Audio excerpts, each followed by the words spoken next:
I'm Scott Trout, CEO of the domestic litigation firm Cordell & Cordell. We help men deal with the life changes triggered by divorce, such as child custody and property division, among many others. But life changes also occur after divorce. These changes can make parts of your existing court order irrelevant or harder to follow. If you feel a modification to your court orders might be necessary, talk to us at Cordell & Cordell. We're a partner men can count on. Contact CordellCordell.com, 1065 East Hillsdale Boulevard, Suite 310, Foster City, California, 94404. Well, I live on bagels. Yeah. I gotta see you both. It makes me feel weird when I'm like, hey, Brian. I feel like if I don't have a bagel once a week at least, my life is weird. Your life is weird. Didn't have That's any. very Jewish of you. Well, I like bagels, Shereen.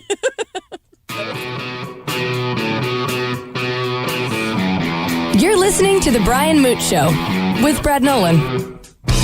What's up? My name is Brad, at Brad Nolan on Twitter.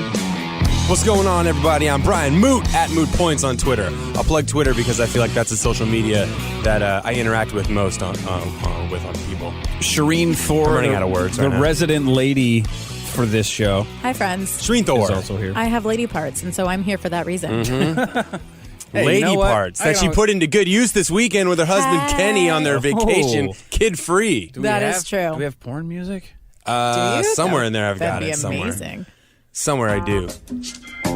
Oh, that works. All right, what's going down in Pornland with Shireen? So, was this like your first kid-free vacation in a while, or what? Yeah, it was actually. And- probably since our honeymoon. Dear Lord. Really? Way too long. 4 years. Yeah, that is way too long. But you had 2 kids in that span, so you've had reasons that you couldn't go on vacations. That's right. We were making the babies actively, which was good, and then popping out the babies, and now we're done with that, so we get to go have fun. And you said something funny, which I think that a lot of moms, when they go on that kid-free vacation, that first one, wouldn't say the whole time. And you were like, it was the greatest. We didn't even want to come back. It was hard to get back. Basically. There's so many things that moms wouldn't say that I say, so hopefully since you guys aren't moms, I could just say it, and if the moms are listening, then maybe they'll be home and say it too. They'll have permission. I feel like I would totally be on your side of the fence in terms of, hey, man, you work hard enough with the kids when you have them. When you don't, put them out of your mind. I could see Brad being on the other side of that fence, though, because you Correct. and Nikki are like Declan's world. Yeah, that's the thing. So, and there are some differences here. We have one child. We did go on our first child-free vacation at the 6-month mark. Nice. And That's pretty early, though. Yeah, it's pretty early. Yeah. A little too early. Right. So you guys didn't even enjoy the vacation Yeah, we were at all, just did you? sitting there the whole time like, you want to FaceTime? Hey, FaceTime with us. And then They're like, leave us alone, you clinger. Jeez. they were like, hey, they were like, oh, let's FaceTime. Oh, she's sleeping. Prove it. Wake her up. Wake her up. Yeah, no, it's an only child. So for us, Yeah. like when we go away from her, like she has become our world too, I guess. I mean, we are everything to her. She is everything to us. So when we go away and come back, it's really cool to see her. Yeah. And I we're think we super just needed stoked about it. one more day. It was like just a one overnight because Luke's just one. So we were like, we don't want to leave him with my mom too long and overwhelm her. We want to be able to do this again. Were you nervous at all even leaving them with your mom? Or your mom's like she's a veteran at this point, She's right? pretty solid. A little nervous. She doesn't really follow directions. Like she'll deviate from the sleep plan. She just kind of like does her own thing. Yeah. But it's better than having to pay $200 for the weekend. So I'm like, hey, thanks, Mom. That's the bad part. Blowing the sleep plan apart. Yeah, we're like it's just so bad when you get back. It's so true. where you can just see on their face they're exhausted. They've been going to bed whenever they want to. Real laissez-faire parenting. How Egyptian are your parents? Okay, so Does that play a role in that? Because I know a lot of my friends that have kids whose parents are culturally different than like the American in quotes norm. Yeah. When they leave their kids with their parents, they come back and their kids are either like super drilled in a different way, they don't like it, or like completely off the walls. She's pretty Egyptian, so she'll speak Arabic a lot. She'll cook them really healthy, yummy Egyptian food. She does all the Egyptian things. But I can't say they really change much. Like they don't act different. There's no difference. Like when we come home, You don't come back and they're not speaking No. like Arabic. I mean that would be kind of cool. I would be down for that. It would be awesome. Your kids would be so much smarter. They'd be way smarter than me for sure. Up next, we're going to talk about Brian's pronunciation of veteran, the word. Also, we're going to talk about veteran? the fact that... Is it veteran or veteran? We'll talk about it next. We're also going to talk about his sex drought. Here we have Brad Nolan. I think my daughter is probably the coolest thing that I've ever done. and Brian Moote. Kids are monsters, and especially when they're honest with you. Just two boys living in a Barbie world. The Brian Moote Show with Brad Nolan. Now, Brad, it may not be that I'm saying the word wrong, or if at this point in the day, I'm just out of syllables in the right places. No, this goes into this is really just a moment for me to let you know a little bit more about me, in the sense of I don't like it when people skip syllables in words. Wrong. I think it's one of those things that most people are fine with it. Like, say, you know, when you're in comfy jammies, what's that word? Comfy, the long version of comfy. Comfortable. Comfortable. Go ahead. Comfortable. Wrong. It's the word comfortable. is comfortable. Comfortable? Yeah. There's another comfortable. I love that this bothers you. Like, this makes you so neurotic. Yeah. Veteran. The word is veteran. Right? You wouldn't say veterinarian. It's veterinarian. You know what's funny? Two different uses of the same. Yes. I feel like people remove those syllables because if not, you sound like an a-hole. I agree completely. Like, if you're saying like, hey, are you comfortable over there? You're like, geez, what's up with this square? Sounds like a fun guy to hang out with. I am a veteran. I'm really enjoying this because that's exactly what I was thinking of Brad as he was describing this. I was like, wow, what is happening? Yeah, no, I agree. In this space and time, most people are more wrong than me. I mean, I'd probably agree with that for the most part. I just am empathizing with your wife right now in so many ways. Yeah, she says everything wrong, and I call it out every time. And she doesn't care. Yeah. I don't mind any of that stuff. I just hate when people say things like library or like breakfast. Yeah. It's like, okay, you're not 5. I mean, it's cute when you're a 5-year-old, but when, like, my friend Jackie is 34 years old and says library. Wrong. Yeah, what is wrong with you? That is tough, yeah. Library? You Really sound sweet. like an idiot. My Get uncle it together. says remember. Oh, No. is he dyslexic though? I don't know. I don't know if he's dyslexic. Dyslexic. So, man, it's hard to talk all day long. It's tough. I just want to shut up. But that's I wish you would. counterintuitive to the whole position of Yeah, to the radio. whole check I'm getting every couple of weeks.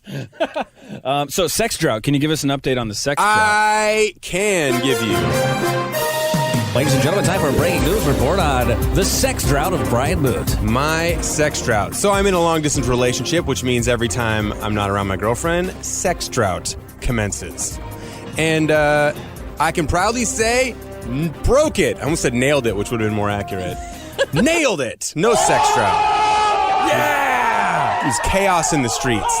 But it did come with some planning, and I had to be cognizant of the fact that I couldn't drink too much on the way out there or Friday night. Because I was like, I didn't want to hit the point where Saturday night I knew it was going to be an S show performing at that beer festival with an open bar all day long. And it was an S show, and Saturday night we both promptly passed out at about 11 o'clock whenever we got home. It's okay when it's mutual. Totally. Friday night, on the plane, I had 2 vodka sodas. I was keeping it easy breezy. She picked me up. We went out to a brewery. Then we went to a nice restaurant. And we did the thing now where we're splitting appetizers because neither one of us wants to eat food. And here's the problem. If we both, she'll order an entree if I order an entree, but then she won't eat much of her entree, and I have a problem with leaving food behind, you know? Like I'm a leftover guy. I just got to take it with us. So now we got this thing now where we just both order appetizers, and they were real small ones because they came from like a real fancy place. So we knocked those out of the park, then went home, knocked it out of the park. Bam. Yes! So no more drought. I'm so proud of you. Congratulations. Thank you, guys. I'm really proud of myself today, too, actually.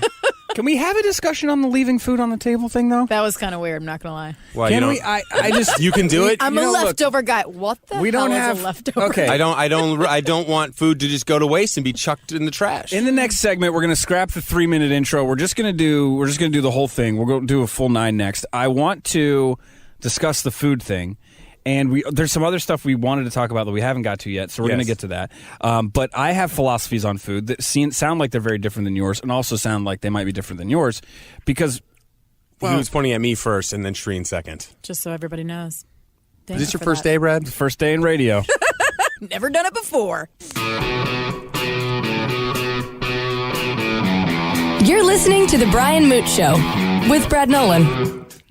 promise we have some headlines to talk about. We're going to talk about some pop culture stuff. Is there any sports in the headline list? Yeah, it kind of blends in and out with that. We got a lot of Twitter problems. People just can't stop stepping in it on Twitter. A lot of stuff to talk about, but first we have to talk about leaving food on the table.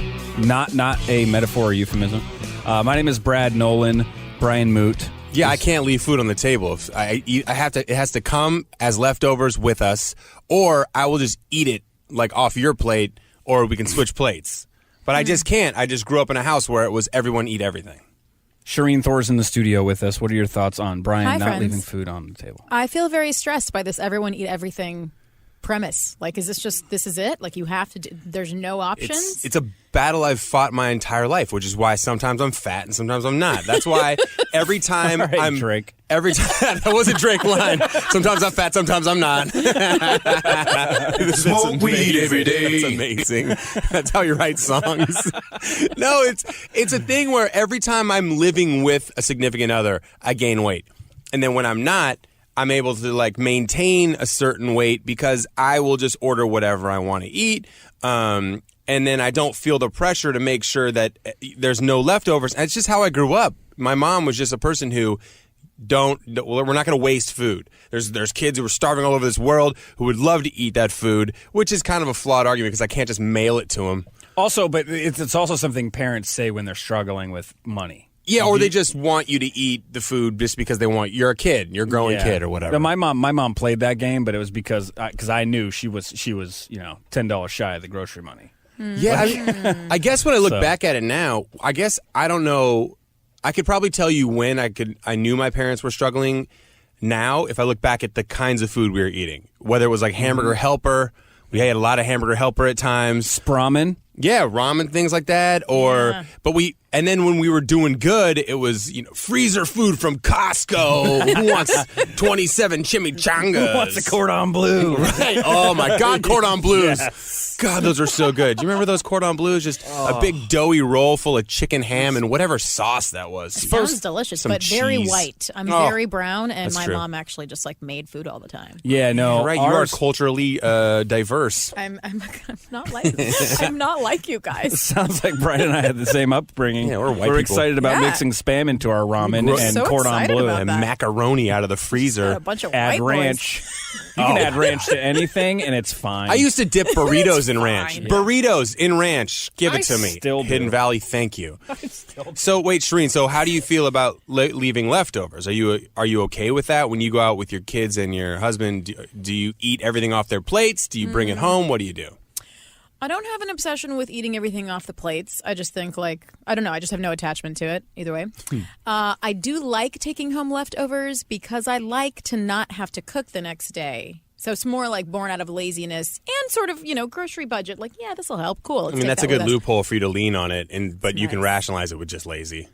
Yeah. You could be like, I'm just lazy. But really, guys, it's because, it's money. Money's tight. Well, it's both. It's always both.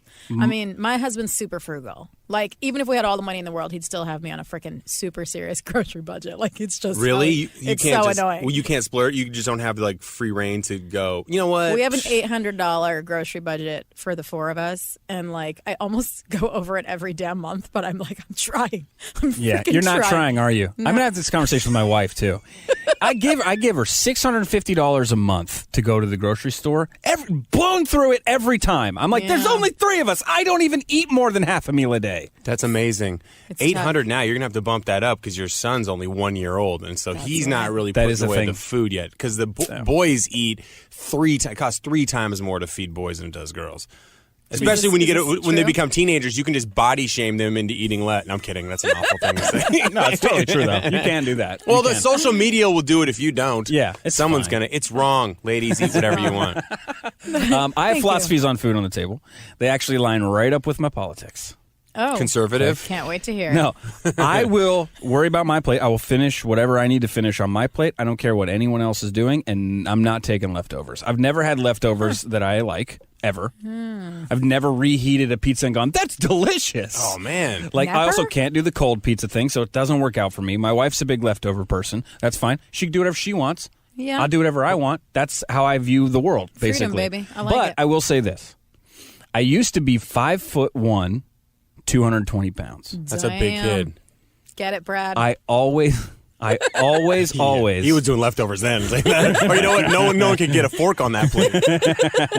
I always leave a bite on the plate. Oh, because you don't want to be the guy who finished it. It's I can't do it because ever since I got healthier, there's a bite. I can't do it. I can't be the guy that has to finish. So the you plate. don't feel like you licked your one. So he has like the opposite thing. Like he's like, I can't be fat. Fat people finish their food. I won't finish my food. Yeah. That makes sense to me though, because I've been in that area too when I've had like weight struggles and off and on, like as a child, where I didn't want to bring attention to the fact that my plate was completely clean, because parents think it's cute to say like, oh, lick the plate clean, did you? Or oh, did you like it? You know, as a joke, like a restaurant be like, oh, didn't like it now, did you? Oh, should I take it back when it's empty? And you're like, ha, ha, ha, ha, ha. Stop. Yeah, I'm gonna go home and cry about this. Yeah. Ooh, I hated this one too. This is the one I hate at restaurants, because I was a fast eater too, and I think it's because, well, one, I'm a boy, and I didn't really eat food because it's good. I just ate it because, like, hey, we're supposed to eat food. My mom would say, like, yeah, eat up, guys, eat up. I eat incredibly fast, and some people eat really slow, and there's nothing more embarrassing than a server clearing your plate while someone else is halfway through what they're eating.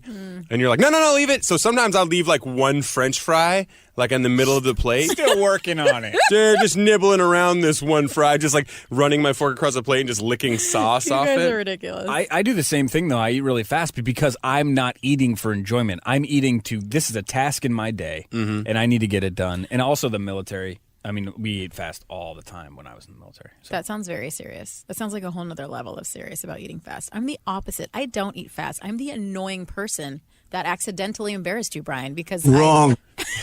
I just... Yeah, I agree. 100%. Thank you, Trump. I literally, like, in college, they used to call me the condiment queen because I would literally put, like, some sort of sauce on, like, every single bite. On a second. Yeah, is this too much? Did I go too far? Oh, no. Safe eating with condiments.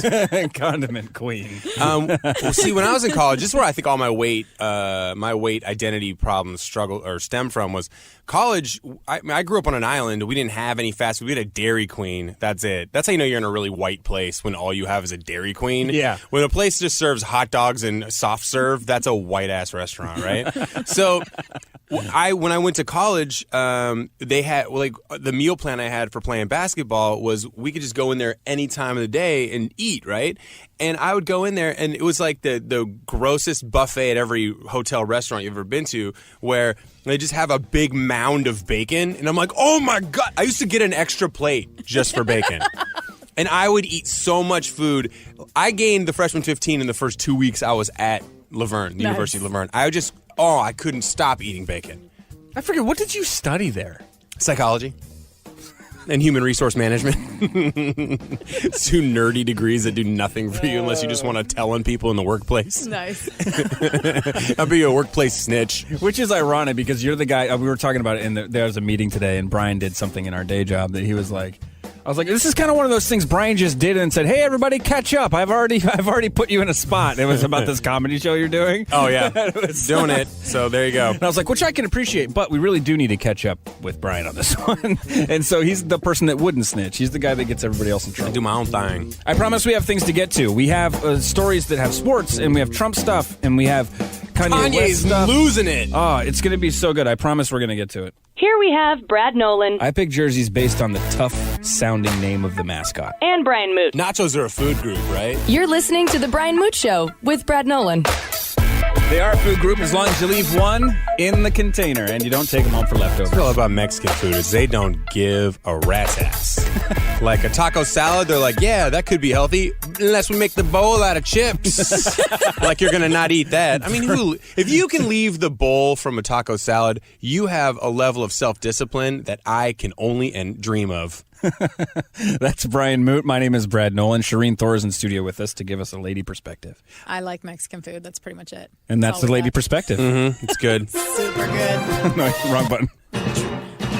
I am currently plowing through the never-ending mess, which is Kanye West's Twitter feed right now. Yes. And Kanye West, and we can all pretty much agree, I think, unless you really think that this guy is going to run for president in 2024, which I don't think. There's no doubt that he thinks he can. I mean, I mean, yeah, it'll make it interesting. The last time I said that, we ended up with Donald Trump as president.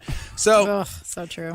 he's been just on this Twitter rampage for like the last 72 hours now at this point, and he's got some albums coming out soon. So it kind of seems like it's a big publicity stunt to kind of drive everyone to talk about him, which we are doing right now. But where it's crossed over at this point, where now I'm like, I just can't believe we're in this world where this is a thing, is he told Ebro in the Morning on Hot 97 in New York, radio show, that he loves Donald Trump. It's like, I love Donald Trump. And then people started blasting him. Then he went on Twitter and doubled down today and said, I love Donald Trump. We both have dragon fury in us or something like that. And then just craziness, right? And then he said, I don't have to agree with the mob. I don't agree with everything he does, but I love Donald Trump. Then Donald Trump retweets it and he's like, way to go. Thank you very much, Kanye. And I'm looking at this going, oh my God, how is this chaos happening where Kanye is tweeting about how much he loves Trump and Trump is now retweeting it. That was the first retweet. Then Kanye tweeted a Make America Great hat, and it was signed. And he tweeted, my MAGA hat is signed, and then fire emojis. To which Donald Trump retweeted that. Wow. I am Shakespeare in the flesh. Then, finally, Kim Kardashian has to step in because now Kanye's just getting crushed. Mm-hmm. And Kanye was just saying, like, I love Donald Trump. I don't always agree with him. He gets on Twitter and he's like, listen, you don't have to agree with him on everything. I don't, but I still love him. He's my guy. Then people start calling him crazy. Then Kim Kardashian jumps in and she's like, hey, Kanye's not crazy. Stop making fun of mental health and that's not appropriate.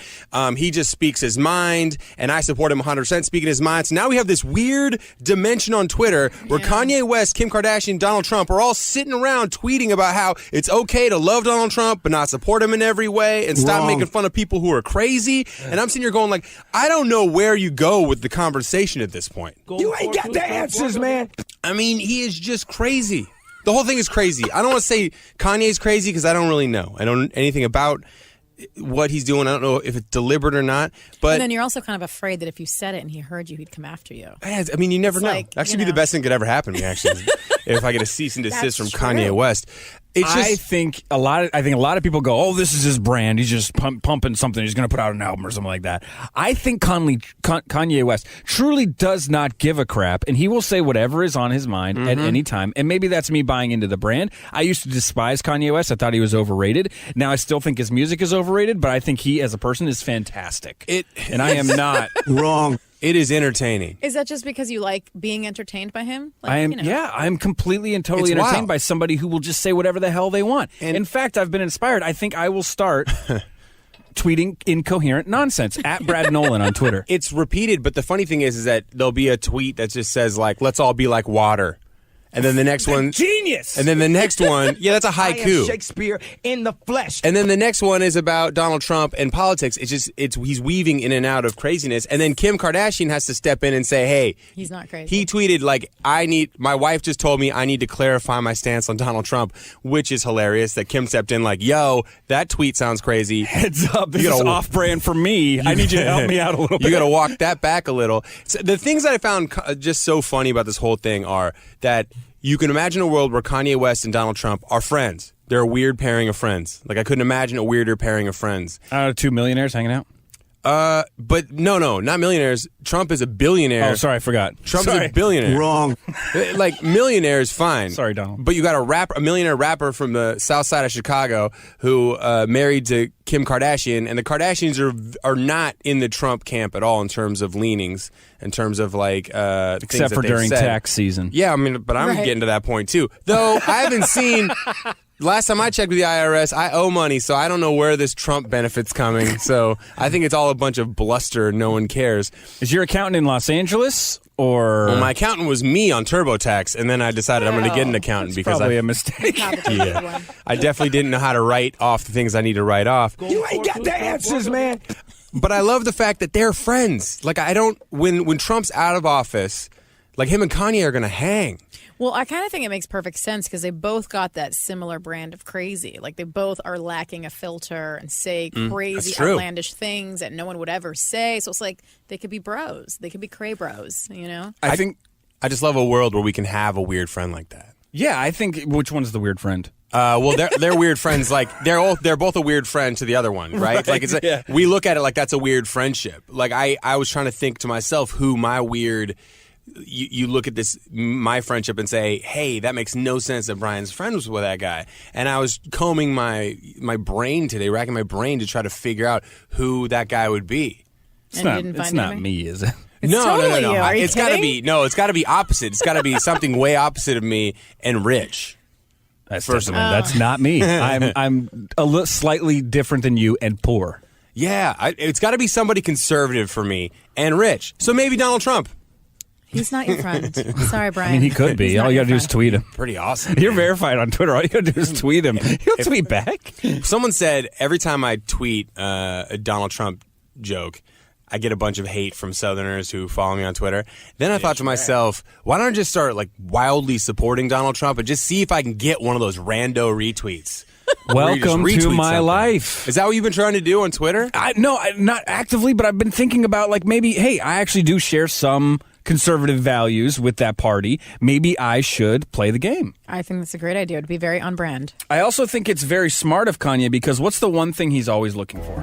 What's the one thing Kanye always says he wants? Fame. No. Money. Attention. Money. Oh, money. And okay. if he can get Donald Trump to fund one of these crazy bat crap crazy ideas of his, and then it kills because it's Kanye, he'll be like, I was right the whole time. And he'll be like, oh, you can't hear it. Same. As soon as you...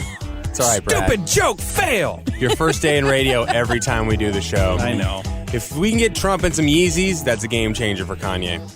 Yes. Ill-fitting suit and Yeezys. Mm-hmm. Done. Next to his angry wife. Hey, both their wives are angry at them right now, too. Oh, perfect. They can all bond over some golf. I love that. I promise we have some sports stuff to get to. It's sports-ish type stuff. Is that the Mill thing? I've got some Meek Mill stuff coming up and tweets and racism. Yes. I love that. That's a tease.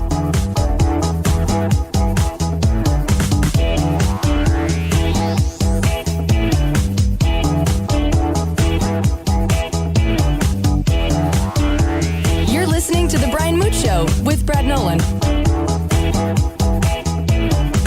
All right, let's just go right into it. My name is Brad Nolan, at Brad Nolan on Twitter and Instagram and all over the other places that you can find me. Brian Moote and I was all about hashtag free Meek Mill. You know what I'm saying? Yeah, free Meek Mill. He's my dude. He's a good dude. We got Shereen Thor hanging with us, too. Meek Mill probably has the most memorable prison release in history where he gets out of prison in Chester County, Pennsylvania, and gets right in a helicopter with the owner of the 76ers, and then is courtside with Kevin Hart and watching the Sixers eliminate the Miami Heat last night. Now, if you're not familiar with the Meek Mill case, Shereen, are you familiar with Meek Mill at all? Rapper No. Meek Mill? Please do educate. He was convicted of some gun and drug charges in 2008, served time, then got out and was on probation. Then he got arrested for doing a wheelie on a motorcycle in New York. Okay. Apparently that's illegal. Then he also got arrested in New Orleans for something. Both those charges were thrown out. But the judge on the case from the guns and drug charge from 2008 just hates Meek Mill. Just hates his guts. I don't know if it's from his content. Yeah, I don't know. Or how he conducted himself during the trial or whatever. Here's a 3-second clip of music from him. Welcome to my house party. I mean, what's the hate about that? Groundbreaking. Welcome to my house party. I felt the need to twerk, so it did it for me. I wish you would have pronounced the R, but let's move on. Wait, twerk? Party. His Party. syllables. Oh, that's right. He's a syllable snob. This square over here just Yes, keeps syllable doing that. snob. I was going to say house party. Party. Hey, everybody. No one wants to go to that party. No one's ever wanted to go to a house party. Wrong. So, Meek Mill, after these two things got thrown out, the judge decided that's a violation of probation because you can't get arrested when you're on probation. So they put him back in prison. So he's been in for 5 months. And now the problem with the original case is one of the cops that was the key witness in his conviction in 2008 lied under oath, admittedly. And so the whole thing is crooked. Yeah. And now the DA in Pennsylvania is saying, got to throw this whole case out. Two wrongs don't make a right. Oh, that's interesting. So, but he's out on bail now, right? He was out on bail again, and he's got another hearing coming up in June, but he's out. But the DA is saying, hey, we don't have enough. This case, we got to dismiss all charges. The judge is still sticking to her guns. Like, nope, we don't. Oh, that's weird. So the DA is like, I can't even fight this case, and the judge is like, I'll fight it for you. Yeah, the judge refuses. Yes, you will. The judge is like, go back. Yeah, the judge is like, go back and get other cops who weren't crooked to testify who know something about this. And the DA is like, yo, this is the weirdest thing I've ever experienced, where I'm sitting here going, hey, it was a bad conviction. Let's let it go. And the judge is saying it was not a bad conviction. Go find people who are willing to say that. And the prosecutor is saying, like, that's kind of what got us in this place in the first time. Yeah. So is this judge now? Dang, this is weird. The judge now is the same judge Same from judge before. refuses to recuse herself from the case, which makes you think, how personal is it? Did your kids, buy a bootleg Meek Mill album back in Philly like 10, 15 years ago? What's the deal? So last night, this is where I find Twitter overreactions. Well, I don't know if it's an overreaction. We'll ask everyone. We'll see what you guys think. So a reporter from Miami, a reporter for the Miami Heat, Jason Leisure. During the game, Meek Mill was sitting on the sideline, and they were doing all this stuff where he had to ring the Liberty Bell to open the game. They could put him on the Jumbotron, and they're celebrating. Philadelphia's wanted Meek Mill out of jail for a while. We actually have audio from the moment. Amazing that we have that kind of technology to get that stuff, to get that audio. So they keep putting Meek Mill on the Jumbotron on TV and showing him. And Jason Leisure, this Miami Heat beat reporter, tweets, I don't know why everyone's making such a big deal about Meek Mill. Half the people in that arena just got out of jail. Shoot. I mean. Welcome to my house party.